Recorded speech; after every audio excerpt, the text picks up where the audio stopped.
Hi and welcome everyone. We're gonna get officially started in just a couple moments as more and more people come in from the waiting room. But we are so excited to have you here today for our latest leadership coach, which is Talk It Out, Navigating Difficult Conversations. Those of you who have been to a lot of our webinar series, you probably recognize me. My name is Alexia Brewster. I'm the program manager for the professional programs team.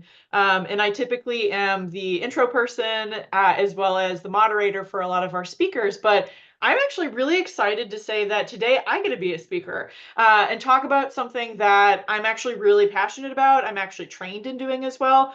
So I actually have my MBA from Penn State. And I have a concentration within diversity, equity, and inclusion within organizations.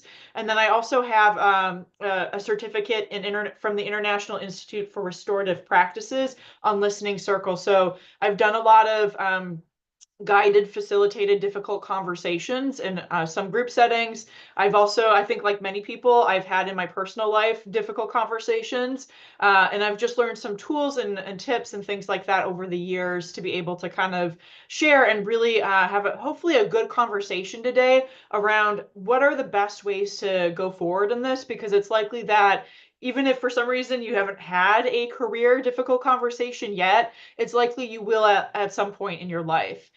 So again, very excited to be here, very excited to talk about this topic.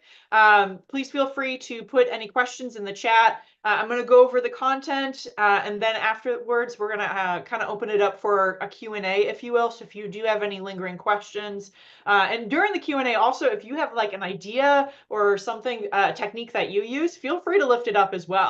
Because what may work for me may not work for you, but someone else might have something that would work for you. So with that, we're going to go ahead and officially get started.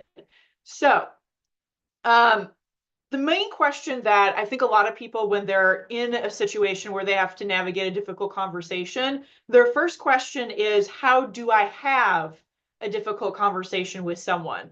And it's a good question to ask, but I actually think we should reframe your first question into being, should I be having a difficult conversation with someone? So we're going to first talk about that reflection process of figuring out, is this something I do need to bring up? And then from there, we can figure out, okay, I have to bring it up. How do I bring it up? How do I have this discussion?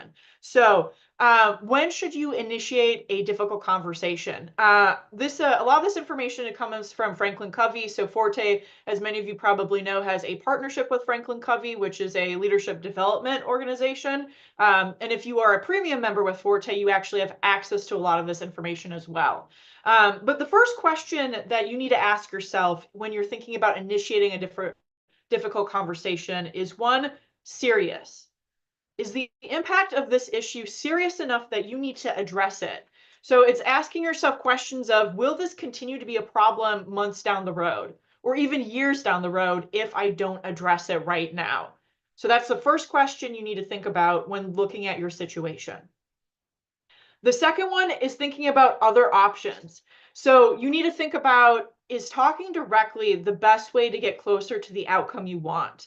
So for example, like say you walk up to the VP of your organization and you say, I'd like you to be more communicative.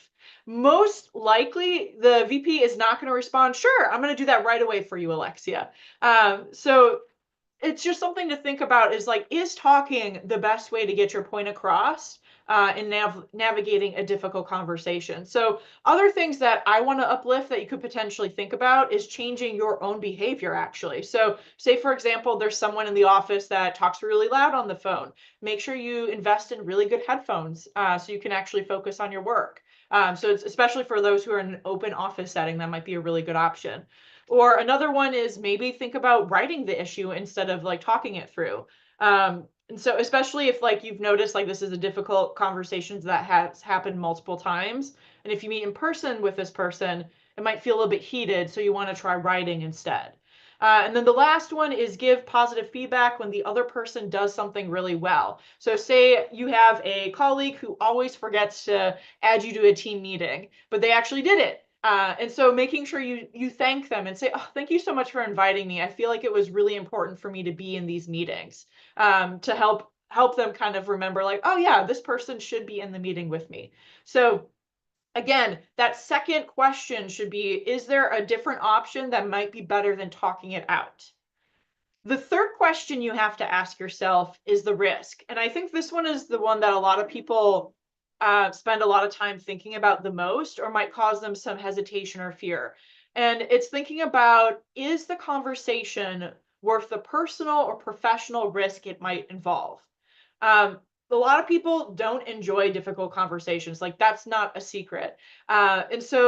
And it comes with that risk. You kind of know that if you're bringing something that's hard to hear up to someone, there could be a risk. And I feel like a lot of people get especially nervous when there's a power dynamic in play. So say it's someone who is above you, like management, that sometimes can feel like a bigger risk than if it's someone like, say, for example, one of your managees that you're managing. That might feel a little bit less intimidating because of, again, that power dynamic. So it's just something to think about, is thinking about, again, going back to question number one, how serious is this issue?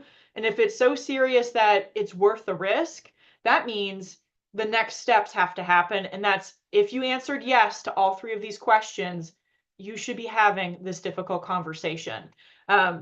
So again, wanted to walk you through some internal reflection before you get to that step of, yeah, okay, this needs to happen. We have to have this conversation moving forward. So now that we talked about should you, and we've decided, yes, you should, we're going to talk about, how do I have a difficult conversation with someone?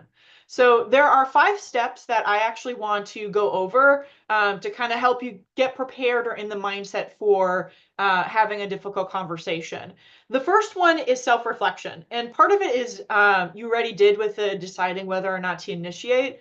So that's part of self-reflection. Another part of self-reflection is thinking about, how do I typically respond in difficult conversations? So are you someone who shuts down? Because that's a very common response. So when things are getting really tense and feel emotions are very high, you might shut down. Other people that might get a little bit more aggressive. So it's just really important to know, what are your habits, so that you can recognize them and identify them in the moment as they're happening, and hopefully redirect your energy. So if I notice I'm starting to shut down because the other person is getting really agitated towards me, I can start to feel grounded in remembering, what is my plan moving forward, instead of being caught off guard and then like leaving that meeting feeling like I didn't get to accomplish what I wanted to accomplish. And that naturally leads into number 2, which is, you need to plan the conversation itself. So you need to think about the best time and the location, not only for yourself, but for the other person as well, if you want them to be very receptive to hearing what you have to say. So example, if you know this person has a big presentation in 15 minutes, that is not the time or to do it. Or alternatively, bringing it up during an all-team meeting so everybody can be in this conversation with you is probably not an appropriate location. You're going to want it to be more likely private, and you want it to be some during maybe some downtime, if you will, so there's nothing big that's happening around the specific conversation. Because it's likely that both you and the other person are going to need time to just like process what was said. So again, you want to make sure you plan it out. And then number 3 is prepare. So write it down. So not necessarily writing a whole script that you're reading from, because you do want it to be more authentic, but really writing maybe like 3 bullet points, as far as like, I need to hit these 3 points or get this message across. And then also I would write down, what is your main goal from this conversation? So that way, if things feel a little bit overwhelming or out of control, just go back to what your goal is, which is to address this specific difficult situation. So again, writing down can help you stay focused. It can help you figure out what you need to talk about. So if you do get derailed, which I'll talk about techniques for getting back on track, you at least have something to come back to internally. And then the fourth one I like to mention is read the room. So this one can sometimes be the hardest, because it's a skill a lot of people develop over time. And it's hard to say, like, sometimes you just have to continue to have these conversations to figure this out. But pay attention to how the other person is responding. So like the number 1, where it's self-reflection, how do you respond? Notice how they respond, because it could be the same as you, or it could be very different. And you have to just acknowledge that and know that's not something you can change is how they're reacting. The only thing you can have control over is yourself, your own reactions, and your own actions as well. So just kind of pay attention to that, and maybe re-steer the conversation in a different way, depending on how that person is processing or taking in what you're saying to them. And then the following one, or the last one I should say, number 5, is after you have a conversation, make sure there's follow-up. So the conversation will bring up a lot of high emotions, and some people can be really stressed by it. Typically, they may have higher anxiety, and they may need time to process it. So for some people going into the conversation, if you're initiating, you've had time to think about this. And so just saying it might be a huge burden that's lifted off of your chest. But know that for the other person, this might be the first time someone has brought up this situation to them. So they're having the opposite reaction of like, oh my gosh, I had no idea this was an issue. Nobody told me. And so they're just reflecting and thinking about it. So again, it's important to give time for yourself, for the other person, to just like regroup, and then come back later on and talk about follow-up. It also can be very helpful in making it feel like you're in it together in the sense, especially if it's a relationship you want to make sure it stays positive as best as you can, because you're going to continue to work with this person. Maybe mention like, okay, so here, this is the issue. Here are some things we could potentially do together moving forward in order to tackle this problem. So by phrasing it that way, you're offering support for the solution if they would like to receive it. So sometimes that can help versus a feeling of just like blaming you for the issue, your fault, figure it out yourself, because nobody likes to feel that way. So again, rethinking about how you want to do that follow-up conversation is really important. Okay, so again, those are the 5 steps on how to have the difficult conversation. So then what I want to talk about now is de-escalating tension, because it's highly likely if you're having a difficult conversation, especially if you're not used to them, that there's going to be tension that pops up depending on what you're talking about. So here are 3 tips on how to de-escalate a situation. So the first one is to actually do factual observations. So this would be an example of, I notice we keep repeating ourselves. So say, for example, you bring up the topic, and then you just mention, I've noticed this, and it's an issue. The other person may explain why they're doing something a certain way. And then you bring up the topic again, like, yes, I understand this is an issue. And then they, again, explain themselves with the same response. And so you start talking in circles without actually really figuring out where you want to go with it. And so by making a factual observation, you can actually pause the conversation and restart it by saying, hey, we are talking around in circles and repeating ourselves. I don't think that's really productive. So that's just something like to mention a way to pause and de-escalate the tension so you can breathe again and move on to the next point. And then the second one I want to really point out is reiterate mutual goals. So given how important this situation is to both of us, what are some ideas for how we can work towards it? And this will also help with the follow-up meeting, because you're going to outline together, problem solve together, and figuring out how do we make sure that this gets resolved, or gets changed, so that moving forward, we both are in a better space to be able to do better work as a team, or whatever that situation may be. So again, reiterating mutual goals is really important and really helpful to de-escalating the tension, because it feels less like blame and more like a community approach to solving a problem. And then the last one I would recommend is the other perspective. And I think people have probably heard this one before, but it's asking open-ended questions to understand the other person better and not make assumptions. So things like, when you say this, what do you mean? So this is also common practice. Say, for example, if you notice like sexism or racism in the workplace, this is a great way to also frame it of like, I heard you say this. What do you mean? Because then it makes that person pause and think about what they say or what they said, and if it was appropriate or not. So even in situations outside of sexism or racism, this is a really good tool or ability to be able to really sit down and listen. And so it can help de-escalate the tension, because the person feels like they're being heard and you're not making assumptions about what their lived experience is. So again, these are the three techniques that I recommend for de-escalating tension. So it's factual observation, reiterate mutual goals, and then other perspective. That should help you as you're having this conversation and trying to de-escalate any tension that may be coming up. So, all right, so we went through a ton of content. So now I actually want to open it up for discussion. So I'm going to open the chat so I can kind of see what everyone is thinking and feeling. And I just want to talk about this with you all and just to be able to brainstorm and share different ideas. So the first question I want everybody to answer, if you can, is what is the hardest part for you when it comes to having difficult conversations?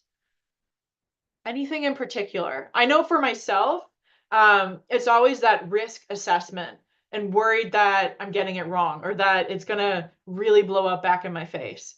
So that's something I think is, for me, makes me very nervous, is especially if there's a power dynamic. That for me is the hardest part. Okay, we have some responses. Awesome. So starting, being afraid to start the discussion. Yeah, starting is honestly the hardest part, I believe, as well.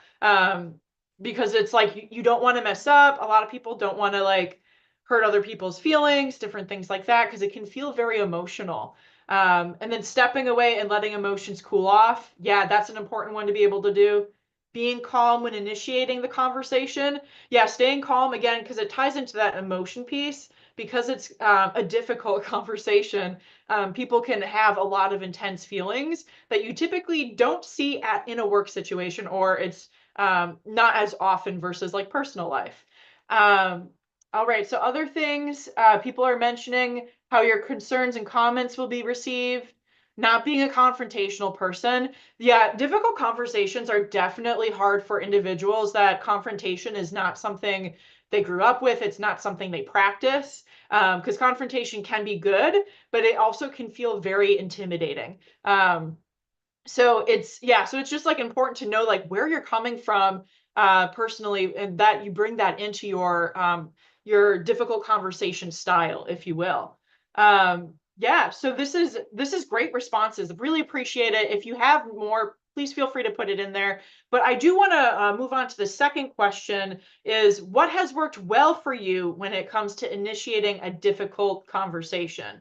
So what do you think that what's a technique that you've used that actually works really well in having difficult conversations?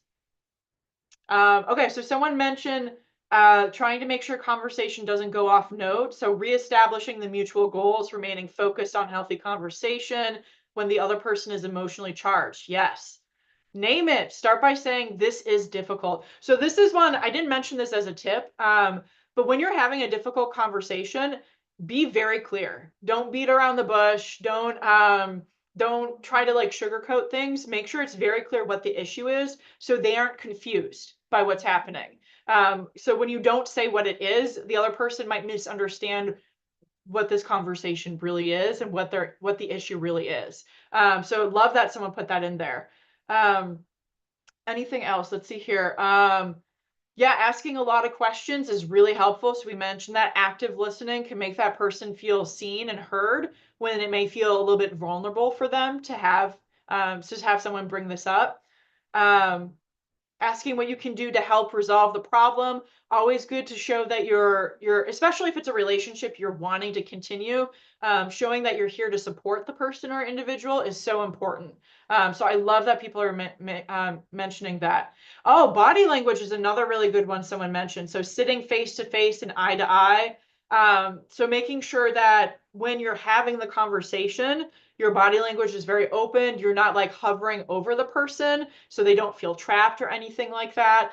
So it feels like not one person is in control of the conversation, but it's meant to be a two-way street of conversation. So love that. Thank you for mentioning that as well. And then another thing the last question I want to bring up is how do you de-escalate tension? So some of you have mentioned like what's worked well with you are de-escalation techniques. But is there anything else that humor? Yes, that's a great one. Yep. So humor can be a really good one to show that like, hey, like we're having a hard conversation, but I really do care about you enough to still like show you humor and stuff like that. Um, So I'm not sure if this is it okay to address the elephant in the room, addressing the tension? So conversations like these aren't always comfortable, and I want to find a resolution. So I would say most likely yes, if that's a technique that works for you.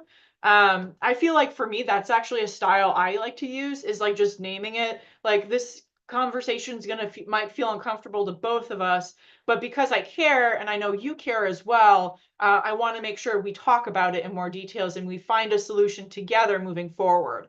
I think that helps it feel a little bit less intimidating, and less blaming as well. So for sure.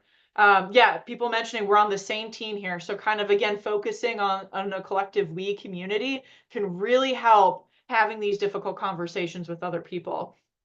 Um, yeah, being warm and kind. So yeah, so again, talking about a little bit body language, but also your tone is super important. So making sure it's I hate to say like making sure it's not too aggressive, but just being aware that if you come in and it's a lot of aggressive energy and very much like you need to be doing this, people are not going to receive it as well as someone who is a little bit more open and stepping back and doing that active listening that some other people have mentioned.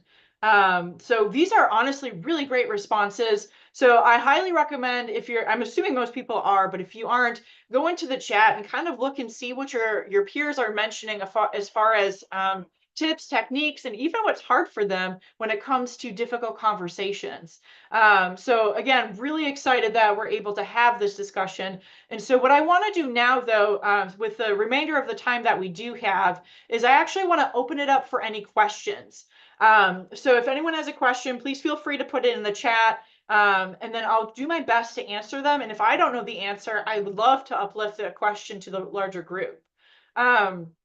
So someone mentioned, like, okay, this is probably a pretty common difficult conversation. So it's, how do you handle letting a team member go? That's the most difficult professional conversation I've ever had, and I know I goofed.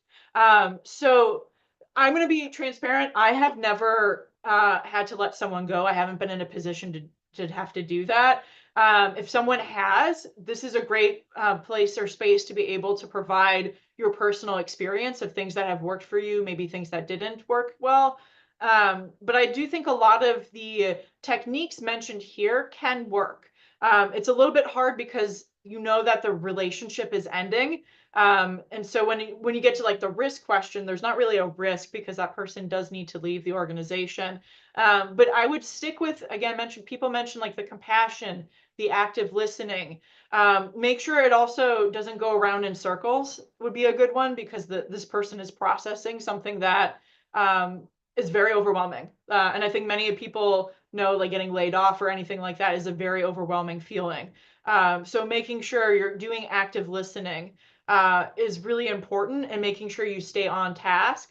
So having your points to come back to instead of letting them completely take over the conversation and spending an hour on something that should have been like a 20-minute conversation. So just kind of being mindful of that, and just knowing that there's not a perfect way to do difficult conversations, I think is also really important.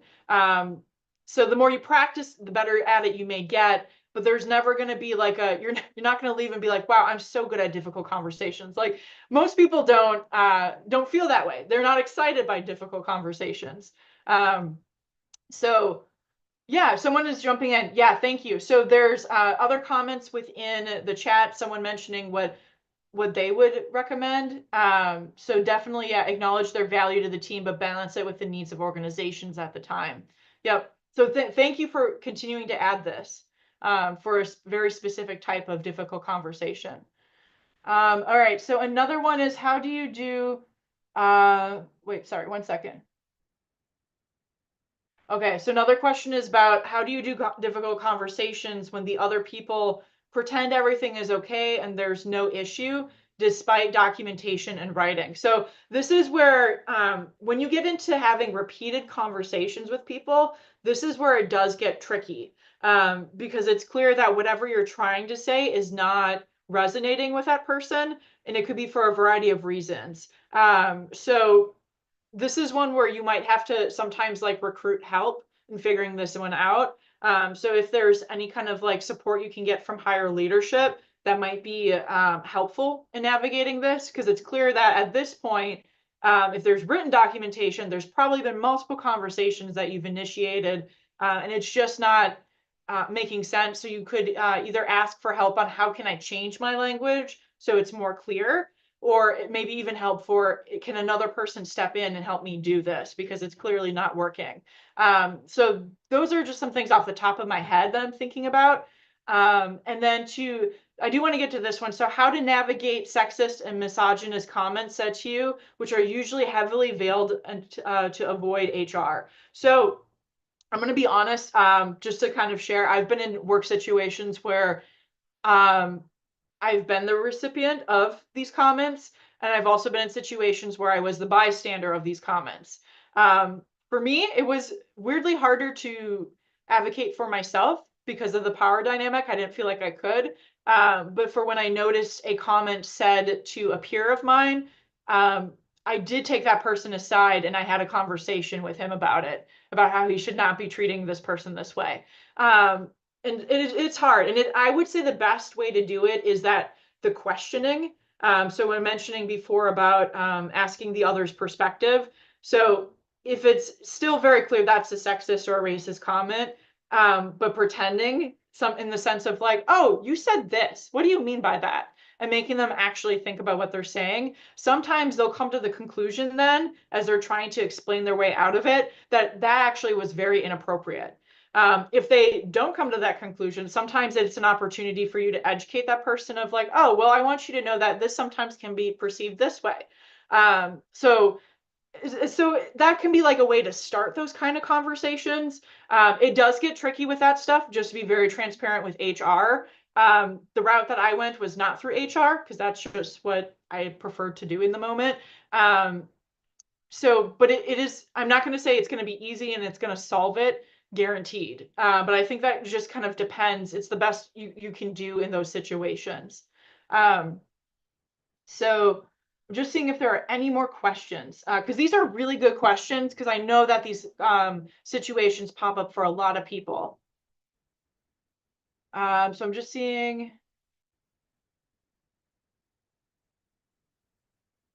Oh, this is a great one. Any tips for talk tracks with removing yourself from a difficult conversation you're not ready for, but intend to circle back on? Yes, set clear boundaries. So say, whether it's you receiving a difficult conversation or you initiating it because it's just happening in front of you, I think it's very okay to, in the moment, say, this is a very important topic that does need to be discussed. Right now, I don't have the capacity to give my full attention that it deserves. I would love to schedule dedicated time for us to sit one-on-one and talk through it in more detail. What does your schedule look like? So framing it like this is important to you, I think is a good way to start. And then mentioning you want to give it your full attention is always really good because it shows that you value the other person, and then be able to circle back on it a little bit later. So that's a great question, because I know that's something that will probably pop up. You'll find yourself in a conversation and it's not going well. And sometimes you just need to stop it and just like acknowledge what is happening and say, we need to revisit this when we're both feeling more ready to handle it professionally, because right now it feels like emotions are a little bit too high. So I do think it's okay to ask for what you need in order to be feeling okay having these kind of conversations. So great question. So thank you for that. So I know we're pretty much at time. So what I'm going to do is officially conclude today's webinar, because I do have a couple of slides about what's coming up next at Forte. But I do want to say thank you all for being here. Thank you all for being engaging in the chat feature, asking your questions, sharing your tips, your tricks for navigating conversations like these. They're not easy, but that's also why it's really important to do some research, to do some training, because they will happen. Regardless of where we're at in our professional career, they will pop up, and you will have to figure out, how can I best navigate this so that it's a productive conversation, even if it's a very uncomfortable conversation. So with that, what I would like to share is the upcoming events at Forte. Next, I believe it's next week. Let me double check. So, oh no, in 2 weeks from now, or so is our business essentials on May 8th, navigating the tensions of negotiating as a woman. So very pleased and excited. We have a partnership with Georgetown University's business school. And so their faculty member is actually going to present on this topic of negotiating as a woman specifically. We also have on May 14th, the Career Coach series, The Art of Telling Your Career Story. So we've been doing a 3-part I guess, series, if you will, within the Career Coach series. That's all about individuals who might be interested in re-entering the job market, or they're just trying to figure out their next steps, even if it's within an organization for moving up and things like that. And so Diane Fennig is a career coach, and she'll be able to talk to you about making sure your career story is in line for what you want to share moving forward. And then I believe I have one more. Nope, that's it actually. So again, thank you all so much for your time here today. We were really excited to have you. And if you ever have any questions, definitely reach out to our team here at Forte. So with that, I wish you a great rest of the day.